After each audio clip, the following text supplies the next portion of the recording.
اعوذ باللہ من الشیطان الرجیم بسم اللہ الرحمن الرحیم السلام علیکم ورحمۃ اللہ وبرکاتہ۔ سورہ زمر آیت 42۔ وہ اللہ ہی ہے جو موت کے وقت روحیں قبض کرتا ہے، اور جو ابھی نہیں مرا ہے اس کی روح نیند میں قبض کر لیتا ہے، پھر جس پر وہ موت کا فیصلہ نافذ کرتا ہے اسے روک لیتا ہے، اور دوسروں کی روحیں ایک وقت مقرر کے لیے واپس بھیج دیتا ہے۔ اس میں بڑی نشانیاں ہیں ان لوگوں کے لیے جو غور و فکر کرنے والے ہیں۔ اور اب رسول پاک صلی اللہ علیہ وسلم کی یہ دعا پہ ذرا غور کیجیے۔ جب آپ صلی اللہ علیہ وسلم سونے کا ارادہ کرتے تو یہ دعا پڑھتے: اے اللہ، میں تیرا نام لے کر مرتا ہوں اور جیتا ہوں۔ اور نیند سے بیدار ہونے کے بعد آپ دعا کرتے: تمام تعریفیں اللہ عز و جل کے لیے جس نے ہمیں موت نیند کے بعد حیات بیداری عطا فرمائی اور ہمیں اسی کی طرف لوٹنا ہے۔ اب اللہ تعالیٰ کی آیات مبارکہ اور رسول پاک صلی اللہ علیہ وسلم کی دعائیں، ان پہ غور کرنے سے انسان کو پتہ چلتا ہے کہ جو نیند ہے وہ ایک طرح سے آدھی موت ہے، اور موت کے بعد ہم نے جس طرح سنا ہے وہ ہے کہ سب کو پتہ ہے بلکہ کہ ایک عالم برزخ ہے۔ عالم برزخ میں یہ جو انسان کا جسم، جب ہم وفات پا جائیں گے، مٹی میں چلے جائیں گے، تو جو روحوں کا مقام ہے یا جو بھی قبروں کا آگے سلسلہ ہے وہ عالم برزخ میں انسان ہوگا۔ تو اڑتی پھرتی ہیں گزری زندگیوں کے یہ ذرات ہیں نا ہمارے جسموں کے، ان ہواؤں میں اڑتے پھرتے ہیں مٹی کے ساتھ۔ تو اللہ تعالیٰ جن کو اپنے اذن سے ان روحوں کو، ان جسموں کو، جو بھی جن کو ہم دیکھ لیتے ہیں اپنے خوابوں میں، ٹھیک ہے، ہم عالم نیند میں اکثر دیکھتے ہیں کہ ہمارے کوئی بزرگ فوت ہوئے ہوں، وہ ہمیں خواب میں نظر آ جاتے ہیں، یا ہم کوئی ایسے نئے چہرے دیکھتے ہیں جن کو ہمیں پتہ بھی نہیں ہوتا، یا کبھی ہم سے ملے نہیں ہوتے تو ہمیں کوئی نئے چہرے نظر آ جاتے ہیں، کوئی اجنبی سے چہرے جو بھی اس زندگی میں ہم نے نہیں دیکھے ہوتے، تو ہم ہوتے عالم خواب میں ہیں۔ تو یہ سب کیا ہوتا ہے، یعنی کس طرح ہم ان فوت ہوئے چہروں کو دیکھ لیتے ہیں، ان روحوں کو دیکھ لیتے ہیں،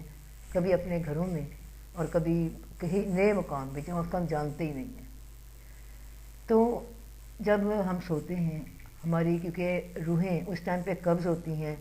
ایک موت کا نقشہ ہوتا ہے، آدھی موت ہوتی ہے انسان کی، تو ہم عالم برزخ میں ہوتے ہیں۔ اور جیسے کہ نا ایک سرحد کے پاس ہم چلے جائیں، ایک نا موت کی سرحد کے پاس، اور وہاں سے جو اگلا ایک جیسے بارڈر ہوتا ہے اس کے آگے ہمیں اگلا کا کوئی جو علاقہ نظر آ رہا ہو، بالکل اس طرح ہی یہ ہے کہ کبھی وہاں کی روحیں ہمارے ادھر ہمارے آ جاتے ہیں، یعنی کہ خوابوں میں، اور وہ خواب نہیں ہوتے، اصل میں ہوتے ہیں ہم عالم برزخ میں ہی ہیں۔ ہمیں اللہ تعالیٰ صرف آنے والے دنوں کو دکھا رہا ہوتا ہے کہ یہ سب ہے، یہ دور ہے جب ہم اس دیکھیں ہمارا پورا جو مادی جسم ہے وہ تو سویا ہوا ہوتا ہے، جس میں ہڈیاں ہیں، جو بھارا ہے، ہلکا ہے، جیسا بھی ہے، تو وہ جسم تو ایک نا مادی جسم ہوتا ہے جو ٹھوس ہوتا ہے، اور جبکہ روح کبھی اڑ رہی ہوتی ہے، کبھی ہم دیکھتے ہیں ہم کسی بلندی پہ ایک دم پہنچ گئے، وہاں سے ایک دم گر گئے، کبھی کوئی معاملہ پیش آ رہا ہوتا ہے۔ تو یہ تمام یہ عالم برزخ کی چیزیں ہیں۔ جب روحانی جسم ہوگا انسان کا، وہ ٹھوس اور مادی جسم نہیں ہوگا، وجود میں وہ سختی، وہ ٹھوس بنا نہیں ہوگا، تو پھر کیسے وہاں پہ معاملات ہوں گے؟ تو کبھی کبھی ہم لوگ نا یہ چیز بھی دیکھتے ہیں کہ مرے ہوئے افراد اپنے دیکھ لیتے ہیں۔ تو یہ سب وہی چیزیں ہیں کہ سوئے ہوئے ہیں اور ہمیں مطلب ہم عالم برزخ میں چلے جاتے ہیں۔ یہ تعلق نہ اپنے لاشعور ہے سارا، کہ شعور سے لاشعوری کی زندگی، اور یہ جو مراقبے کرتے ہیں اس میں بھی یہ کیفیت انسان پہ جب طاری ہوتی ہے نا کہ وہ بالکل ایک دم سے اپنے شعور سے معاف ہو جاتا ہے اس کا دماغ، اور ساری توجہ لاشعور پہ آ جاتی ہے، اور دماغ ایسے کھو جاتا ہے کہ باہر کی آوازیں بند ہو جاتی ہیں، اندر کی آوازیں انسان کے اندر جاری ہو جاتی ہیں، اور عجیب سا ایک ہو کا عالم سا ہوتا ہے۔ کبھی آپ غور کریں مراقبے میں دل کی طرف، اگر ہم اپنا رخ کر کے سر کو جھکا کر جب ہم مراقبے میں دل پہ نظر رکھ کے اللہ اللہ اللہ پڑھ رہے ہوتے ہیں، تو بالکل ایک عجیب سی نا نئی سی آواز جو ہوتی ہے ان آوازوں میں ہی ہے، لیکن یہ سنی تب جاتی ہے جب ہم خیال کے یا احساس کے کان سے اس کو سنتے ہیں، دل کے کانوں سے سنتے ہیں، تب انسان یہاں تک پہنچتا ہے۔ تو ابھی ہم عالم برزخ بھی اپنی زندگی میں روز ہی دیکھتے ہیں، تو یہ ایسی چیز نہیں ہے کہ، اور یہ ہوتا ہے کہ یہ جو روحیں ہیں نا، کبھی یہ ہمارے پاس آ جاتی ہیں، کبھی ہم ان کے پاس چلے جاتے ہیں اپنی اس شکل میں جو کہ ہماری اگلی زندگی ہے، جو کہ لاشعوری کی زندگی آ جائے گی، اور اس میں کہ اس حالت میں ہم نہیں ہوں گے۔ تو ضرور ان دعاؤں کا اہتمام کیجیے جو ہمارے حضور پاک صلی اللہ علیہ وسلم نے ہمیں بتائی ہوئی ہیں، اور اللہ کی آیتوں پہ ضرور غور کریں، کیونکہ اللہ تعالیٰ بار بار اس کی دعوت دیتا ہے۔ انسان اسے اپنی ہی زندگی کا اور اپنے ہر پہلو کو سمجھنے میں انسان کو مدد ملتی ہے۔ ابھی تک تو ہم بڑا فخر کرتے ہیں، فلاں نے MBBS کر لی تھی، فلاں PhD ہو گیا، ڈبل PhD ہو گئی، ماسٹر ہو گیا، یہ وہ ہو گیا، لیکن اپنے بارے میں جب علم دیکھا جائے تو کچھ بھی پتہ نہیں ہے کہ اصل حقیقت کیا ہے۔ اور اس کو ضرور جو اہل نظر لوگ ہیں، اہل دل لوگ ہیں، اور ضرور ان کو آپ اپنائیں اپنی زندگی میں، ان آیتوں کو، ان دعاؤں کو شامل کریں، تاکہ اللہ تعالیٰ ہم پہ بھی رحم فرمائے۔ وہ والا رحم تو اللہ سب پہ فرماتا ہے جو ایک خاص رحم ہے۔ اللہ تعالیٰ کہتے ہیں کہ میں جس کو پسند کرتا ہوں تو میں اس پہ اسلام کی جو ہے نا علم اس کے دل پہ کھول دیتا ہوں، اسے سمجھ آنے لگ پڑتی ہے کہ حقیقت کیا ہے۔ تو اللہ تعالیٰ سب کو توفیق دے کہ ہم لوگ ضرور اپنے اس شوق کو رکھیں دل میں۔ جیسے دنیا کی دیکھیں چیزیں وقتی، یہ جو بھی ہے ہم جانتے اس میں کیا ہے، اور ہم روز ہی دیکھتے ہیں وہی راستے ہیں۔ چلے جی ایک عمارت گر کے بہت اچھی بن گئی، اس میں کوئی نئی تعمیر کا پتھر لگ گیا، کوئی نئی آٹومیٹک کی دروازہ پہلے ہم ہاتھ سے بند کرتے تھے، اب وہ جی ریموٹ کنٹرول سے بند ہونے لگ پڑا۔ یہ چیزیں کیا وہی ہیں جو بڑھتی جا رہی ہیں، لیکن اس دنیا سے باہر کچھ نہیں ہے۔ جبکہ روحانیت کی زندگی انسان کی ایسی زندگی ہے کہ روح تو ہمارے اندر ہی ہے، وہ زندگی ہم سے دور نہیں ہے، کوئی دور نہیں۔ اگر ہم نے اس پہ توجہ نہیں دے رہے تھے کہ ہماری اپنی مرضی ہوتی ہے انسان کی، لیکن جب ہم اس پہ توجہ دینے لگتے ہیں تو اللہ تعالیٰ بہت مدد فرماتے ہیں۔ اور اس کا راستہ ایک ہی ہے، جیسے ہر ایک چیز کا سلیبس ہوتا ہے نا، کہ جی آپ کسی کالج میں داخلہ لینے جاتے ہیں تو وہاں کا ایک پراسپیکٹس ہوتا ہے، اس میں اصول و قواعد ہوتے ہیں۔ تو یہ جو کتاب ہے نا قرآن، جو اتنی عظیم کتاب ہے، یہ ہماری ساری روح کو جو تعلیم ہے، ہمیں اللہ مدد فرماتا ہے اس میں۔ اللہ کی اس میں آیتیں ہیں، آپ اس کا ایسا کمال ہے اس کتاب کا، سبحان اللہ، کہ ایک آیت کو آپ پڑھیں گے نا، آپ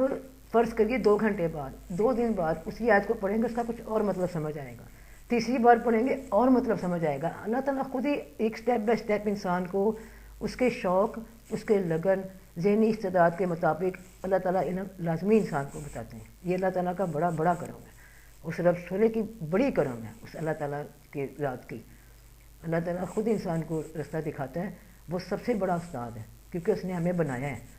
وہی ہمارا ٹیچر ہے، اس نے ہمیں علم دیا ہے۔ اور سیدھے رستے پہ اس علم کو چلائیں، دنیا کا بھی علم حاصل کریں جس دور میں آپ ہیں، لیکن اپنا بھی علم حاصل کریں۔ اگر آپ اپنے آپ سے بے علم رہ گئے تو باقی علم کا کیا فائدہ، وہ تو یہیں پہ آیا ہے، یہیں پہ دفن ہو جانا ہے۔ کہ فلاں کورس کسی فلاں استاد نے نکالا جی، آپ نے کر لیا ماشاءاللہ جی، اب آگے وہ آپ کو اس دنیا تک ہی کام دے گا، لیکن اس دنیا کا بھی، جو دنیا ہمارے ہر وقت ساتھ ہے، ہم ہر روز سوتے ہیں، ہر روز جاگتے ہیں، تو کیوں نہ ہم اپنے علم کو آگے بڑھانے کی کوشش کریں، شوق رکھیں اس چیز کا۔ وہ علم اور یہ وہ کتاب ہے جو اللہ اور ہمارے رسول پاک صلی اللہ علیہ وسلم کی باتیں ہیں، یہ وہ راز ہیں جو ان پہ ایک وحی آئی حضرت جبرائیل علیہ السلام کے ذریعے، پھر ان کے قلب مبارک پہ اتری، پھر بہت سی ایسی مطلب یہ کتنی بڑی سعادت ہے انسان کے لیے کہ وہ نبی، آخری نبی صلی اللہ علیہ وآلہ وسلم، ان کے ساتھ جو بات چیت ہوئی اللہ تعالیٰ کی، اور وہ ایسی بات ہے کہ وہ ایک زندہ ہے، یعنی کہ ایک ایسی مطلب زندہ آیتیں ہیں جو کہ ثابت ہوتی جا رہی ہیں، پرانے لوگوں کا بھی بتا رہی ہیں، ہمارے آنے والے دنوں کا بھی بتا رہی ہیں کہ آگے کیا ہونا ہے کیا نہیں ہونا ہے۔ یہ سب اللہ کے کام ہیں۔ اللہ اکبر۔ بس اللہ تعالیٰ کی ان آیتوں کو سمجھیے، اللہ سے پیار کیجیے، جانا اللہ کے پاس ہے، وہی ہمارا ہر وقت ہمارے ساتھ ہے۔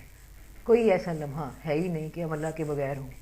مرنے کے بعد بھی اللہ ساتھ ہے، مرنے سے زندگی سے پہلے بھی اللہ ساتھ تھا، روح کی شکل میں بھی جو بھی ہم آئے ہیں وہ سب اس نے ہمیں بنایا ہے۔ اس کے لفظ کن، اس کے جو ایک امر کی ہم لوگ ہیں جو بھی، تو اس کو ان کی بس ان آیتوں کو آپ سمجھیے، اللہ تعالیٰ بڑے راز انسان پہ کھولتا ہے، بڑے اللہ تعالیٰ دل کھولے گا، بڑھیا زندگی میں نا برکتیں آتی ہیں انسان کے زندگی کا یہ جو. اور پتہ ہے ہمیں یہ موقع صرف اس زندگی میں ہی دیا گیا ہے، صرف اس زندگی میں، یہی زندگی ہے، بڑی قیمتی ہے، اس سے آگے یہ چانس نہیں ملنا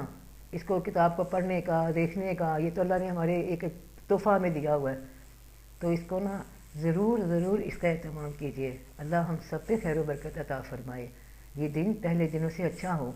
آج ہم اور زیادہ اچھی بات کریں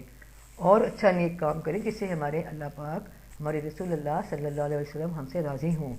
ہر دن بہتر سے بہتر کرنے کی کوشش کیجیے، یہ اللہ کی بڑی عنایتیں ہیں انسان پہ. اللہ تعالیٰ سب کی خیر فرمائے، سب کا بھلا، سب کی خیر. فی امان اللہ.